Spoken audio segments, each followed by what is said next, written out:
Tres curiosidades ocultas de la película Mortal Kombat del 1995 que debes de saber.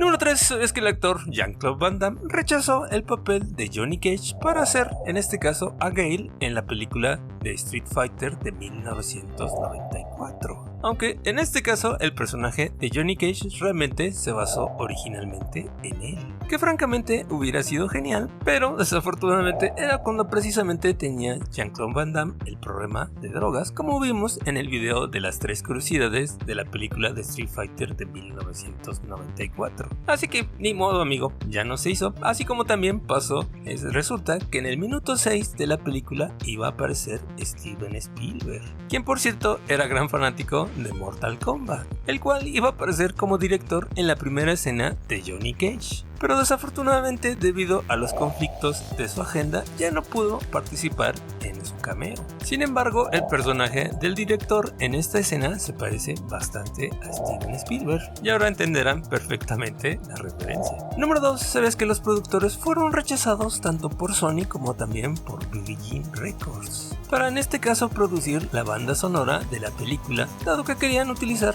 música electrónica, mientras que las otras compañías discográficas insistían en utilizar en este caso a Van Halen o a Janet Jackson. Quizás Van Halen para mí hubiera pasado, pero francamente a los productores no les gustó la idea.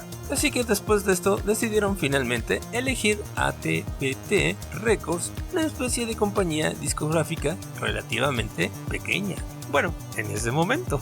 Y gracias a esto, precisamente, la banda sonora de esta película obtuvo platino en menos de 2 semanas. Que francamente sí es lo mejor de la película y el tema principal obviamente no tiene desperdicio. Y número 1, sabes que la actriz Bridget Wilson Sampras había audicionado para el papel de Sonja, pero debido a que estaba grabando la película de Billy Madison en ese momento no pudo aceptar el papel. Así que la producción consideró en este caso a Christina Applegate, la cual también rechazó el papel, así que contrataron en este caso a Cameron Diaz, dado que habían quedado cautivados después de verla en la película de La Máscara de 1994. Y la verdad sí, en esos tiempos estaba súper guau. Pero desgraciadamente para nosotros, Cameron Diaz se rompió la muñeca durante el entrenamiento justo antes del rodaje. Así que de emergencia tuvieron que volver a contratar a Bridget Wilson Sampras, dado que en este caso ella ya había terminado de grabar la película de Billy Madison.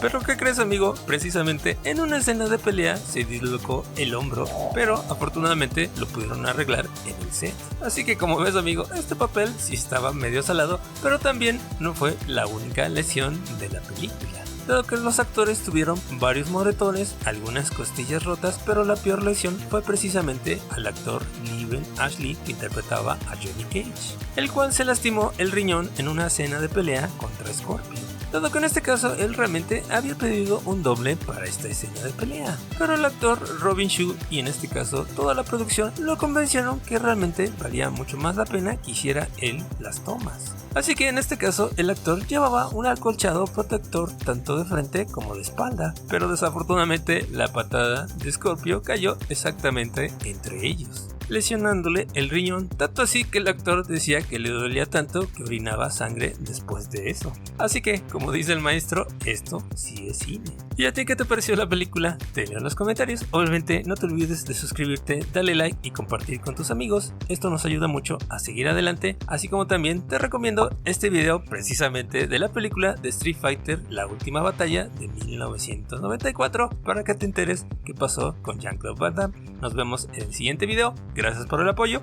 Bye.